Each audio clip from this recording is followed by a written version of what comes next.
The Republican race to see who will challenge President Obama hots up tomorrow with Super Tuesday.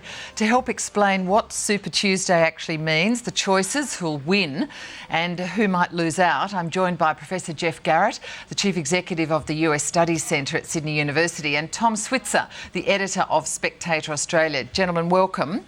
Hi, Helen. Geoff, Garrett, if I could start with you first. Now, it's a vote in 10 states by Republicans. How significant is Super Tuesday? Well, it's not as super as it was last time. You know, the idea here is that this is the day that really defines or determines the nominee.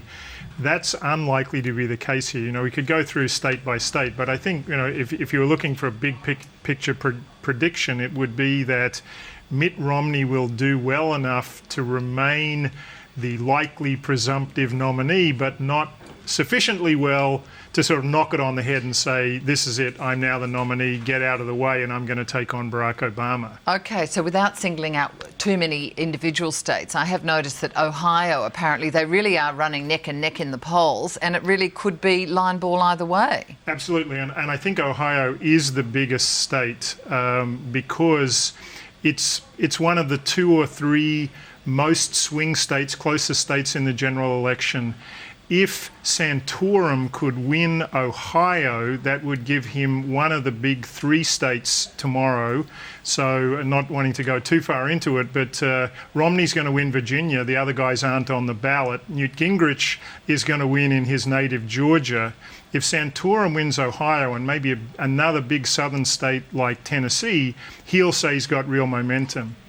If Romney gets a squeaker in Ohio, he'll still be on this slow, plodding, I'm the presumptive nominee road without being able to close it just yet. We might be getting a little bit ahead of ourselves because I think so many Australians get so confused about US politics. But there is a popular vote amongst Republicans, but it's really the delegate vote and the delegate the delegates giving the candidate your vote that really counts, Geoff? Yeah, I mean, well, actually both count because the popular vote, X won yesterday, that's the thing that gives you momentum in the press. But if you want to be the party's nominee, you've got to convince a majority of these delegates at a convention that will happen in Tampa in Florida at the end of August to vote for you on the floor of the convention. All right, well, we've got a graphic here of the number of delegates so far. Now, I have seen quite a number of different figures. This is according to the New York Times and Associated Press, that Romney has 180 so far. As you can see, Santorum 90, Gingrich a long way behind at 29 and Ron Paul 23. Now, they have to get, 1,144 to win the nomination. So they're a long way off that. And the Republicans have made it far worse for themselves this year by having these very convoluted, complex, we can't explain it because they vary by state, proportional representation selections of delegates. So you win the popular vote, that doesn't mean, except in very few states at the moment, that the winner takes all. In fact, you could win, some people think that Rick Santorum will win the popular vote in Ohio tomorrow, but not get as many delegates as Mitt Romney. But I think, the bottom line here is that be careful what you wished for. The Republicans made all their early primaries closer to proportional representation because they didn't want it all over in January, essentially. Well, what they've now got is a knockdown drag-out that's likely to go on for many months, might even make it to the convention without their party's nominee being able to focus on Barack Obama. All right. Tom Switzer, is it possible that a 4-horse race could keep going for some months until the actual convention? Well, absolutely. All candidates still have money behind them. At least they have money behind super PACs, which, to complicate a very complicated story already, are groups that aren't directly affiliated with a candidate but who nevertheless are doing their bidding. So Newt Gingrich, for example, although he will probably win Georgia on Super Tuesday, maybe set himself up for a couple of wins in the South, by all accounts he's damaged goods, but he'll keep going because he has a pretty rich backer or two paying for these super PACs. Yeah, well, it's interesting. We've got another graphic showing their own campaign fundraising. So this is separate from the super PACs that you're talking about. But Gingrich still has a huge amount of money, $18 million.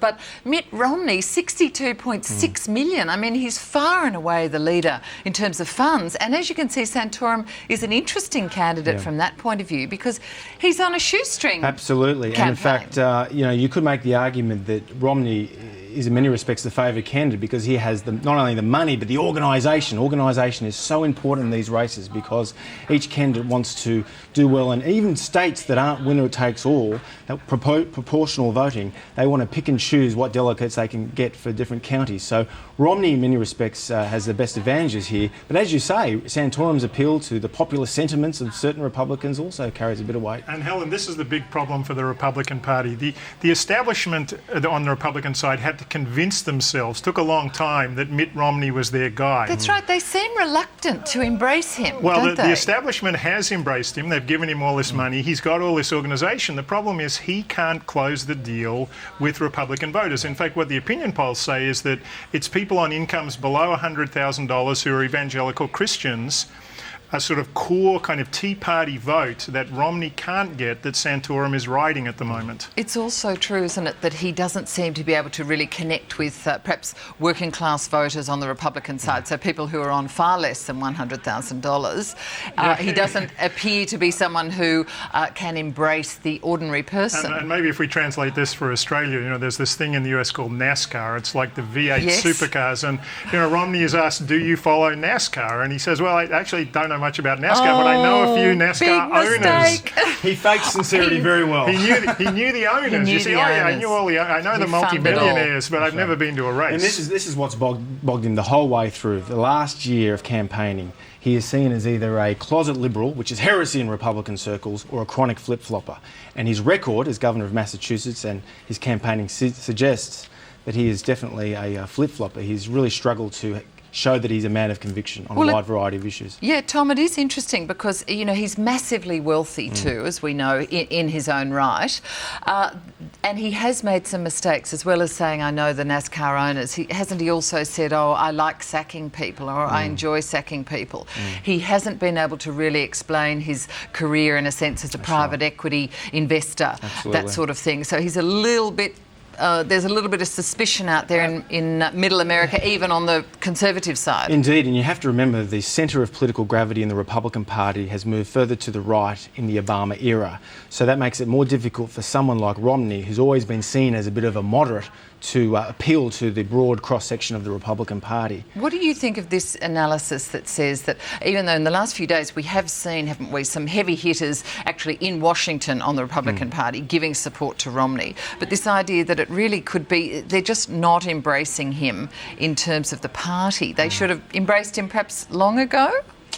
Well, bear in mind, Mitt Romney had the support of National Review. Now, National Review is a pretty prominent conservative magazine. It was founded by William F. Buckley Jr. in the 1950s, and it gave strong editorial support to him 4 years ago, and that did not carry much. And other Republican establishment people have given him strong support. But I think this tells you a lot about the Republican Party today. It's very much divided between the establishment and the insurgents. So is this the impact of the Tea Party? I want to ask both of you that. Well, I think the Tea Party has certainly played a role in moving the Republican Party to a more fiscally dry perspective, and certainly some of the more extremist elements are a few clowns and kooks and whatnot who are incapable of understatement. But the bottom line is that the Republican Party is really splintering on a wide variety of issues, on economic issues, on social issues, and even on foreign policy issues. And you're seeing that now with Mitt Romney. He's struggling to reach out to a wide range of different subgroups within the Republican Party. Yeah. Geoff? Tom's exactly right about the fracturing in the Republican Party, which we've seen in Congress as well. But I think the other thing we have to remember about Romney is, yes, the Republican establishment has now embraced him, but they didn't want to embrace him. They had at least 3 candidates they liked much more than him. The problem was that the other 3 wouldn't run. So they came to Romney late. They were always worried about him. And we haven't talked about the biggest policy liability he's got. The healthcare reform that he enacted in Massachusetts looks like the thing that Republicans love to hate, Obamacare. And of course, Rick Santorum, that he could be a closet Liberal. Rick Santorum really rose in prominence when he started attacking Mitt Romney on healthcare. You know, Barack Obama was sitting in the background just smiling as that attack came in from, you know, the Republican right. All right, well, I want to show a couple of ads to the audience, but it is interesting you say that, you know, they've embraced Mitt Romney, but how come the other three are still in there? How come Rick Santorum, who in the beginning really didn't have a hope, is, you know, chasing him? But let's have a look at one of the first attack ads here. Is Rick Santorum ready to be president? He's never run a business. He's never run a state. A Washington politician who proudly voted for the bridge to nowhere. And for liberal Judge Sotomayor, Santorum opposed creating E-Verify, a conservative reform to curb illegal immigration. Okay, and this is Rick Santorum, whose ad attacks both Romney and Gingrich, and he puts them in the same bag as the Democrats. How can Mitt Romney or Newt Gingrich beat Barack Obama when on the vital decisions they're not much different? Like Obama, Gingrich supported individual health insurance mandates and lobbied for Freddie Mac. Mitt created Romney Care, the blueprint for Obamacare. And just like Obama, Romney left Massachusetts $1 billion in debt. Who can win? Rick Santorum. His bold plan will create jobs and cut spending. Rick Santorum for president. They are very bruising, their ads, and they weren't the worst of it, I don't think. Jeff, I mean, can either of the candidates really survive in the end? We'll talk about more issues after the break, but can they survive those sort of attack ads? I think they can. The problem is that this is a race that's going to go on not only for weeks, probably for months, and it's going to be knockdown, drag out. And the biggest winner isn't either of the candidates, it's Barack Obama. And, you know, the Santorum, I have to say, I don't know what Tom thinks about this, the Republican establishment is hoping against hope. Their worst nightmare would be that Rick Santorum became the nominee because they know he can't beat Obama. They think he'd drag them down in the Senate and the House. It'd be like the famous 1964 Barry Goldwater, a sort of heroic but terrible generational defeat for the Republican Party. So they've got to hope that Romney pulls it out. Romney just hasn't been able to do it. All right, we're going to take a short break because we've got to talk about the actual race in November. We'll be back with more of Late Agenda in a moment.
Welcome back to Late Agenda.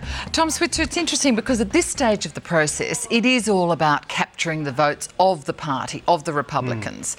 But at some point, you then have to move back and capture Middle America votes, the general vote for the general election once you are the nominee. Is that easy or difficult for these particular candidates to do? Well, it takes a very agile politician to be able to do a few flip-flops. What's happening here is that the candidates are running to the right to appeal to the conservative base of the Republican Party, but they will promptly, as you say, move to the centre to win over Middle America. Now, they'll have to rush back, won't they? They have to rush back. Richard Nixon gave famous advice to Bob Dole back in the 60s when Bob Dole was just a congressman and Richard Nixon was running for president, said you run to the right as hard as you can, then you run to the centre to win over Middle America.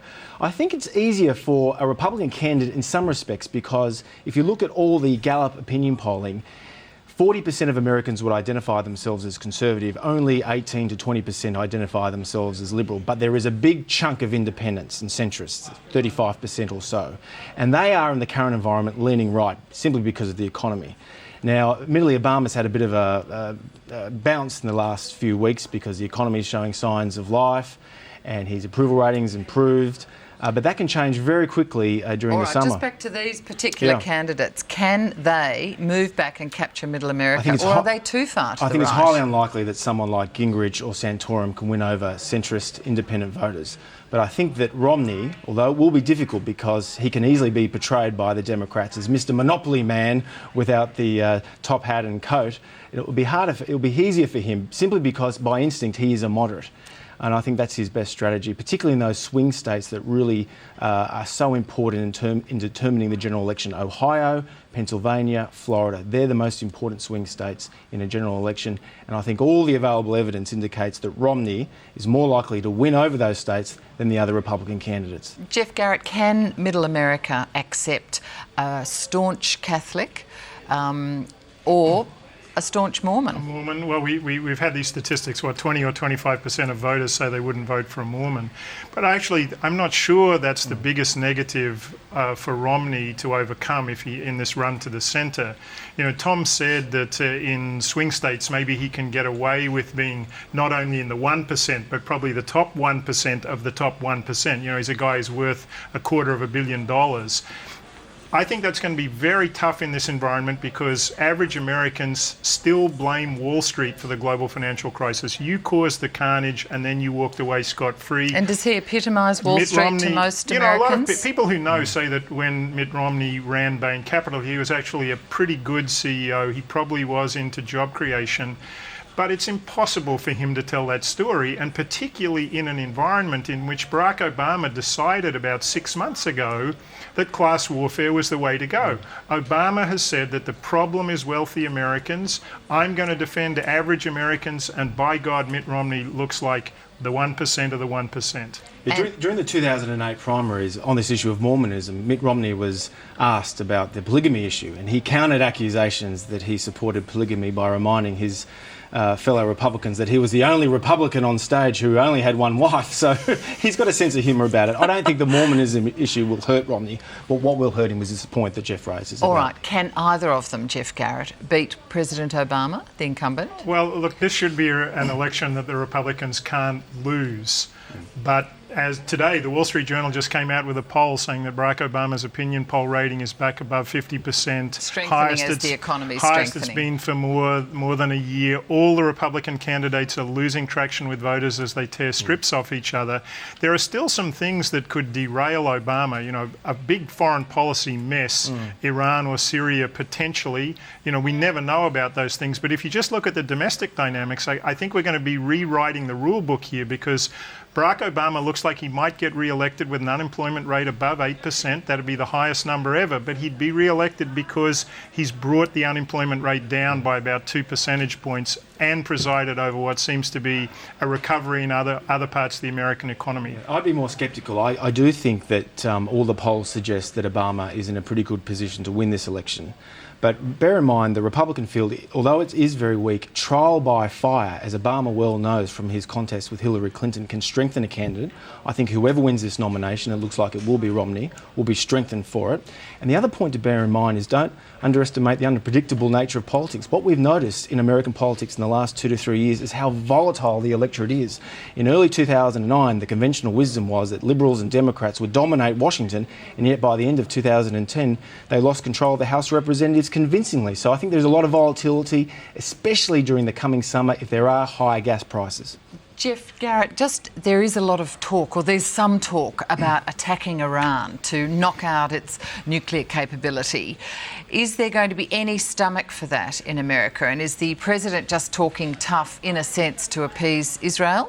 I think no and no. So there's no stomach in the United States even to get involved in Syria, let alone to do some kind of strike against Iran. I think the US game with respect to Iran has been the same now for several years, which is to try to convince the Israelis that the US still supports Israel, but to talk Israel out of a unilateral strike against Iran because the US is with you. And that's where Barack Obama is. The problem is that Israeli domestic politics are pushing in a different direction, and they might not have enough faith in Obama. So Obama does have to talk tougher on Iran to bring the Israelis back from the brink.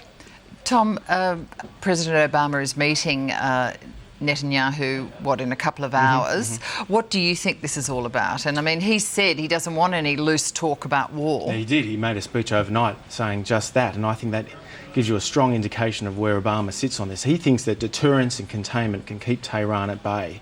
The problem for the Israelis is threefold. One is the head honchos of their military and intelligence facilities are very sceptical of a strike. They think it could be counterproductive. The other thing to bear in mind is that the Iranian leadership, despite all the threats and warnings and negotiations over the last 5 to 10 years, continue to enrich uranium. Now, they do it, they say, for energy and research purposes. Presumably they're building their own weapon, but they're still doing it. They're snubbing the nose. And the final thing is that even those pro-democracy opposition groups within Iran that detests Tehran theocracy, even they support the Iran program as a point of national pride. Surely Syria and what's going on there and the disaster that is happening there is more a priority for the president than Iran. Yeah, although bear in mind there are a lot of regional states, most notably Saudi Arabia, that are very worried about Tehran's facilities. No, I think this is a burning issue. The question is what you do about it. And I think that Obama and his advisors are probably taking a leaf out of the realist playbook.